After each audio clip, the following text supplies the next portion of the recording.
Man, I don't know where we go from here. Y'all gotta tell me, who should put their guard down first? Jackie or Simone?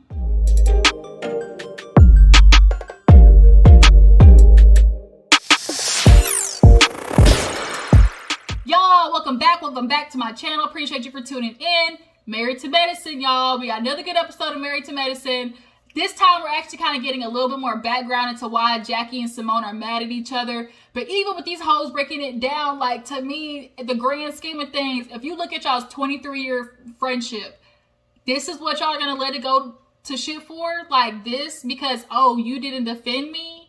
Like, this is something a simple conversation could honestly fix. And to me, you ask, like, it's more of a misunderstanding. But because both of these old-ass hags are stubborn, they're really about to let this shit burn to the ground over nothing in the grand scheme of things. But we'll talk about it, get through it as I, get further through the review. Y'all drop down in the comments. Tell me, like, who do you guys really think should maybe be a little bit more understanding? Maybe actually bend first. If you ask me, I personally feel like it should be Jackie. And I'll explain more as we get through the review. But that's just my thought and opinion. If you're new to my channel, hey, appreciate you for tuning in. Matter of fact, let me welcome you to Big. What's up? Hey, that's me and my friends all the time in high school. We walk to each other and be like, what's up? Yeah, welcome to my channel. Make sure you hit that subscribe button though, okay? And then all my jujus, go ahead and hit that like button. The more y'all subscribe and like and comment, all that good stuff, your girl gets a chance to, grow her channel a little bit more. We could get, exposure for my channel. And that's all I can ask for, constantly want to grow my Juice Box crew. We're going to ride this thing till the wheels fall off, like I always say. But yeah, Married to Medicine, you guys, let's go ahead and get into it. Oh my God, get out of there. Let's go ahead and get to Married to Medicine because it's a lot to break down. So we actually open up with Toya doing her usual loudmouth bullshit. Y'all some fake shit. Y'all was over there faking in New York, huh? Y'all can't believe y'all doing this. And Heavenly's like, Toya, she like, shut up, leave me alone. And she walks away and she go over there and take the bad vibes and the bullshit over there to the husbands. They was not wanting it. Eugene, I don't know how Eugene did with Toya.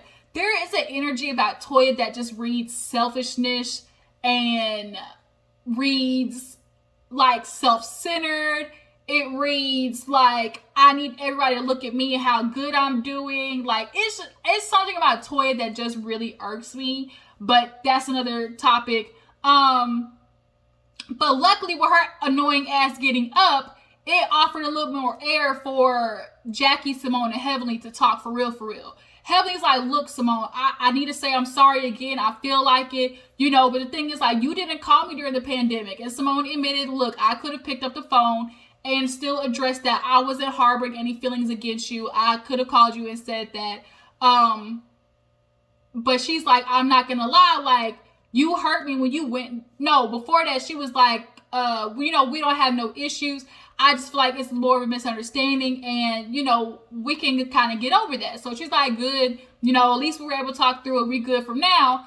And she's like, but what about you and Jackie? You still are not in a good area. And she looks at Jackie and she's like, I was hurt because it's coming across as I'm asking you as a friend to check Heavenly and you can't even denounce what she said or either for you to be okay with what Heavenly said. It made Simone feel like, well, damn, like, am I like, my friendship to you isn't worth like noticing that Heavenly hurt my feelings, basically. And when Jackie went, at the reunion, it was saying, well, I can't say that Heavenly's not a good friend. To Simone, it's like, oh, wow, you really trying to put 23 years on the same level as 3 or 4 years? That's what you're trying to do? And although it seems petty, I feel like that's a shot to the heart. And I'm a Capricorn. We are loyal as friends. We are loyal as people, sometimes to a fault. And does it sound petty? Like, oh my God, like everybody does it. It is human nature to be like, damn, that's my friend. Like, bitch, okay, for real? Like, that's what we doing? Like, if she has another girl or a guy and they start spending a lot of time together, it's natural to like kind of get jealous. Like, it's not petty to be like, damn, I miss my friend type stuff. And for y'all to be friends for 20 years and you start building this relationship with Heavenly and it's at the detriment of Simone, the way Heavenly was, talking shit about her and her husband, like, I feel some type of way too. Y'all drop down in the comments. Tell me how. Do y'all understand where Simone was coming from when she explained it that way? I do. So at that point, Heavenly's like, well, you know, I'm not trying to get in the middle of y'all. And Simone's like, well, you know, the things you said, like, it was bad. Like, you went to the gutter with that. That hurt my feelings. Well, Heavenly go, well, your husband said this thing. So if he said that, am I not allowed to reply? Yes, Heavenly, you are allowed to reply if you feel like it. But the things you say, Heavenly borderlines disrespectful and is disrespectful all the fucking time. And she gets a pass because, oh, that's just Heavenly. And it's like, at some point, that can no longer be the excuse of, y'all know Heavenly got a crazy mouth. Like, that's not fair, because at the end of the day, Heavenly, you did blast her with some shit that was personal. And that's not the same, it's not the same type of equate of Cecil making a joke like, oh, you know, Heavenly needs to pressure wash her house. And then comparing that, trying to compare that to, oh, your husband at work on the couch, that's what you told me, he don't do nothing but drink all day, he need to get his ass up and get a job, that's what you told me, type stuff. Like, those don't equate. I'm sorry, they don't.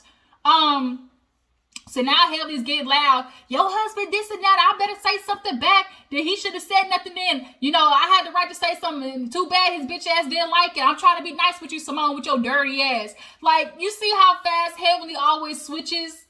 Real quick, you were just cool, and all of a sudden she became a dirty ass. Like, I can't with Heavenly. Heavenly, like, I can't with her. So now they split up.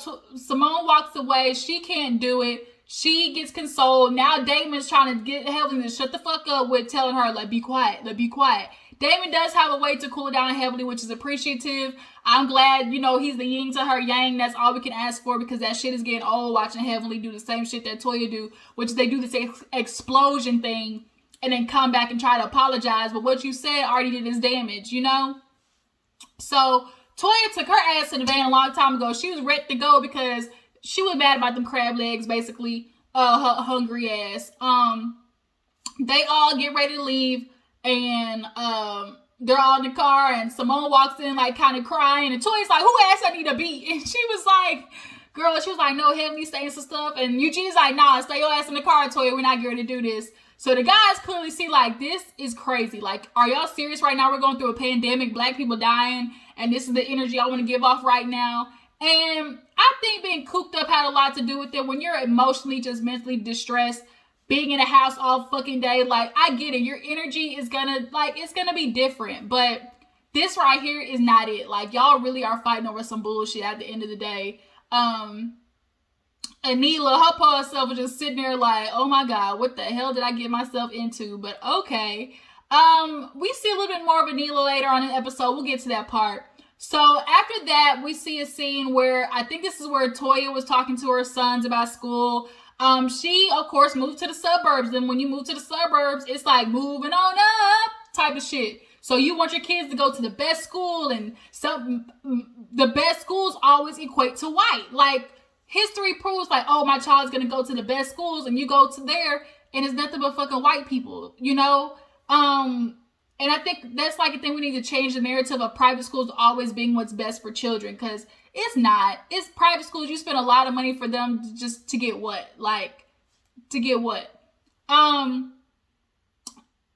it also taints the way, you know, black kids kind of see the world and how they see themselves in it. Like, if you're around white people, you get this fake sense of air that, oh, like, I can fit in, like, with them. I'm you know, they accept me. I'm one of the few black people they accept. Oh, I'm in the upper echelon.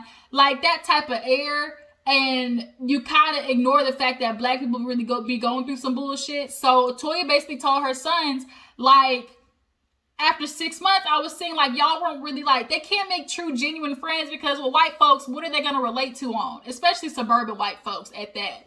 So she took them to, I guess, a public school. And the public school, they're actually allowed the kids to protest and make signs and be a part of the movement. And that, to me, is way more important than, oh, trying to go to a private school, you know, for a fake sense of access, you know? And her sons were talking about, so she's like, you know how much I spend on you on school? She's like, I could get me a bag. The son's like, a bag you don't need. It just made me laugh. Because Toya she got a whole bunch of shit that she don't need. So after that scene, let's see what else happened.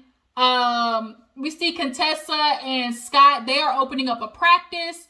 Contessa and Scott, we concerned. Obviously, from the trailer, we saw that some bullshit's going on in their relationship.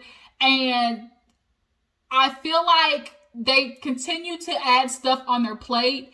That's a distraction. Although I admire them trying to open up a practice and be there for the community, I think this is going to be a huge detriment to their marriage.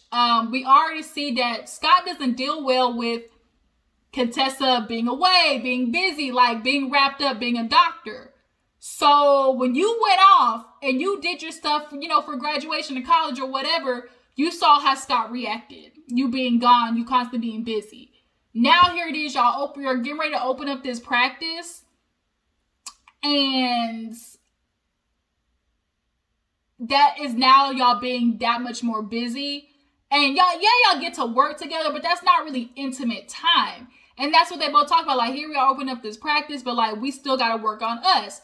Sky's like every typical black man. We don't need therapy. Like, we could do it on our own. No, the fuck y'all can't, Sky. Y'all tried it on your own. And Contessa asked a great, legitimate question. Okay, you feel that way. Tell me, without therapy, has it gotten better? He could even say verbatim, yeah, you know what? Yeah, we've been so much better. Or no, he couldn't say either or. He just went off on we just keep going like this, up and down, up and down. And he feels like in therapy, basically, they just bring up a whole bunch of shit and it doesn't never get resolved. It doesn't get resolved because, one, y'all can't find a medium ground between the two of y'all. And having somebody to mediate that, I think, would very much help. Like, it keeps bringing up old shit, clearly because y'all aren't coming to a conclusion with it. So, y'all do need therapy. Y'all need the fucking help, Scott. You black men kill me, okay? Feel like everything y'all know, y'all can fix everything on your own and it's just so fucking annoying. But Contessa and Scott, I am watching like the beginning of a ticking time bomb go off with this practice. It's gonna be all good and dandy at first, y'all working together, but damn, y'all time apart, y'all come home, y'all gonna be together all the time. That energy, being mad at home, being mad at work, being mad when you get back, like that shit's gonna get old fast. But I pray for you. So we see, speaking of relationship, Jackie and Curtis, they have a cute little moment, nasty ass chicken moment. He cooked her some food and she came in. She said, oh, you look sexy cooking that air fryer chicken. They played that slow ass music. And it's like, don't try to convince me that Jackie and Curtis is up there doing 50 Shades of Grey. And even if they are, I don't want to see it. Because we all know Curtis nuts hang low at this age.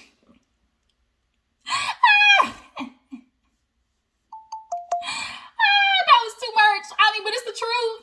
At Curtis' age, with his tall ass, them nuts hang low, bitch, low. But yeah, so they in there talking, and basically Curtis hits Jackie with the, what are you gonna do? You cannot admit that you don't miss Simone, and y'all have to figure something out. Is it worth that much to you? And she said it is, but she said she's willing to say sorry if the heavily thing is what really is bothering Simone. But deep down, Jackie still feels like she's right. And deep down, she says, I don't feel like that's Simone's real issue. Jackie told Simone that her issue is that she didn't defend her against Buffy. And Jackie, I'm sorry, but there was nothing for her to defend you about that. I feel like Jackie's just saying that to counteract what Simone's saying. Because that was never anything that you said in the beginning of why you and, Simone were, at it. But what you did to Buffy was wrong, period. You put that woman's shit on blast. What was Simone supposed to say? What was she supposed to say, Jackie? But here's a question. If something is worth that much to you, Jackie and Simone, is your relationship worth more than the problem, more important to you than the problem that you have with the person? Is what I'm trying to say. Is rekindling a 20-year friendship more important than getting your point across? Because by the time y'all get back into it and have so much fun and y'all, get back into the swing of things of how you were friends, y'all really about to look back on it and be like, you know, we really could have figured that shit out a lot sooner, or we really could have got over that. But I think, to me, I honestly just really feel like Jackie needs to extend the olive branch with this one, because she is the one that's closer to Heavenly. And she's the one who's expressed Heavenly being that type of close friend and not hurting Simone's feelings. Like, I just feel like Jackie should be the one to suck it up at this point. But we all know Jackie, I'm sorry, Jackie, I think deep down feels like she can never do anything wrong. That's how I feel. And that's why that Buffy situation really pissed her off. Yeah, so after that, we see Simone is throwing... No, before that, we see a little bit of Anila. Y'all, Anila, she, you know, had some big, you know, fancy smancy job in New York, but she quit because of her husband and the kids. And she was like, I was doing good, making money. She's like, you know, thinking the devil wears Prada. Like, she was doing it big. But, you know, she sacrificed that and came, you know, to be a housewife. But she had to figure out something to do with her time, and that became blogging. She's like, I'm Indian, I'm a woman, I'm a housewife, I'm a mom, like all these things wrapped in one. Like, I can find a niche that fits to me, and now she's doing it big, and I can't blame her for that. But the problem is, right now, her and her husband are facing building a house in the middle of a fucking pandemic, which is the worst time to do something. Money ain't coming in like it used to. Products and, you know, supplies ain't like it used to. Y'all about to be spending so much money. She's like, damn, Toya got lucky finding that house before the pandemic. Sure did. But it looks like she might not be having it right now. You know, word on the curve is that Toya and Eugene is about to be out that bitch. So is that going to come out during the season? I wonder if so. But yeah, so after we see Anila, we get Simone doing the graduation party for Michael. Y'all, Michael, he's turned into like a little cutie pie. He really has. And Michael has that type of charisma, that little je ne sais quoi, that you can't teach. Like, he just has that energy that is going to make a lot of people naturally flock to him. The women, the girls about to naturally flock to him. Bitch, Michael, you make sure you keep that condom on, okay? Because the girls is going to be all up on you, all right? Don't let them get you caught up, man. Don't let them do it. But nonetheless, seeing Michael there and watching him just kind of grow up, Eugene, everybody shows up. Now, y'all see Eugene, big old freaking roly-poly ass, gonna show up for 10 minutes and leave with 2 big-ass plates. I mean, I can't blame him. I would have done the same fucking thing. But damn, Eugene, like, you could have made it less noticeable that you just came for the food. But watching, I love it.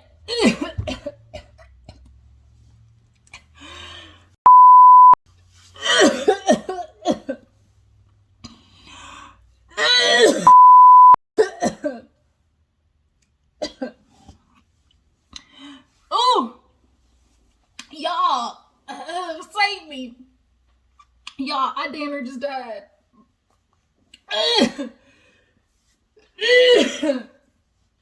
Woo. Y'all know how sometimes you get that random like tickle in the back of your throat. Damn near took me out. Lord Jesus, almost saw the light. Woo. Y'all, woo, got my eyes watering and shit. I don't know. I hate when that happens. You get that random, like, tickle in the back of your throat. Like, that was not it, bro. I almost died on this bitch on camera. That would not have been a way to go out. Back to what I was saying. It's still doing it. Ooh.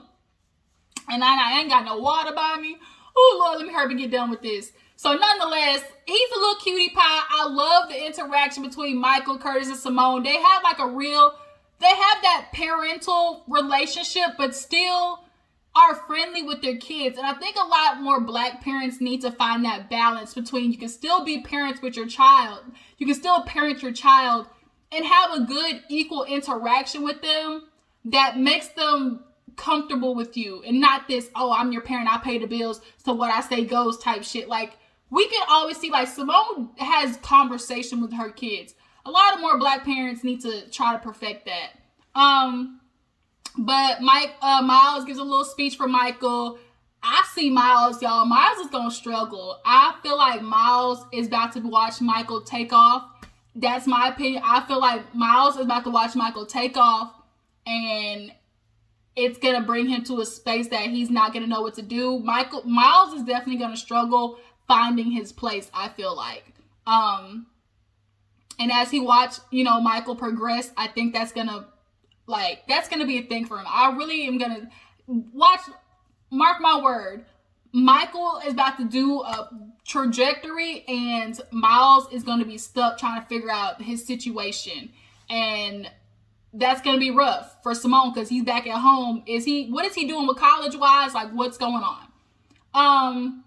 So everybody's there. Toya made a quick little joke. Oh, there goes Jackie. And it was just like a woman across the street. But Jackie wasn't invited. Simone, you fucked up doing that. Jackie, knowing that she wasn't invited, she delivered your son. Like, for Michael's sake, I just really feel like Simone could have did that. She could have invited Jackie. Like, I just felt like that was just, it wasn't right. So as the girls are talking, Simone's like, oh, like, girl, your nanny over there flirting with my son. And they was watching him kind of get his little game on. Miles was trying to start his little swerve actions, trying to see if he had a little swag in there. But they was over there flirting. Obviously, something was going right because they were like, oh, watch her. She's swaying back and forth. It was so cute watching them do that. But nonetheless, Toya was talking to Simone about, like, what happened at the party. And Simone's like, your problem? And Toya was like, you just wasn't telling her anything. And Simone had to explain, well, bitch, after you left, I did, you know, get vulnerable and talk to her and tell her my true issues. And we got to get to some place where we can hear each other. And Toya was like, oh, and she's sipping and she looking at Simone's wig. She's like, bitch, don't say okay and then look at my weave at the same time. So finally we reached the end where Simone and Heavenly talk. And the gist is, now Heavenly feels like, oh, Simone, you didn't protect me when it came, or like defend me when it came to Mariah talking about having receipts on Damon. We still don't know the truth of that. But Simone's like, I wasn't like ever like trying to go against you in that situation. I don't think any of us ever thought that Simone was like all for Mariah doing that in a sense. But Simone, you know, told her like, this stuff you said about my husband, like at the end of the day, Heavenly, you took some shit that she told you in confidence and you blasted that shit on Twitter. I don't care if Cecil came or what was his name? Yeah, Cecil came for you first. I just feel like that was dirty. It really was, in my opinion. But Heavenly apologized. She's like, I'm gonna do better with watching my tongue. I'm gonna do better with, like, you know, the way I speak and all that type of shit. We all know that Heavenly can't hold a bucket of water. Like, if she could, like, Heavenly just can't help herself. It always comes out. She cursed it. Okay, you see how fast she called, like I said, she was good with Simone. The next thing you know, she called her a dirty bitch. Like, that fast, Heavenly be switching on a hoe. But at this moment, they're cool and they're just trying to work on, like, how can we get you and Simone back together? I mean, Simone and Jackie back together. And we're just going to have to watch this season and see how all this stuff plays out. But y'all drop down in the comments, tell me your opinion. Do y'all like Anila? Is she starting to come around to you guys? Who do you guys feel like should bend in first, give in first, so there could be resolution? Do y'all believe Heavenly when she says she gonna watch her tongue? And tell y'all's opinion about Toya. I something about Toya rubs me the wrong way, but y'all tell me how y'all feel about Toya. All right, I'll see you guys in the next review. What do we have? Basketball Wives coming up this week. But yeah, Basketball Wives, and hopefully I'll be able to do an episode of Daily Squeeze, get that in. But I appreciate y'all for tuning in. Y'all know what to do. Tag, post, share, all that good stuff. I'll see y'all in the next video. Deuces.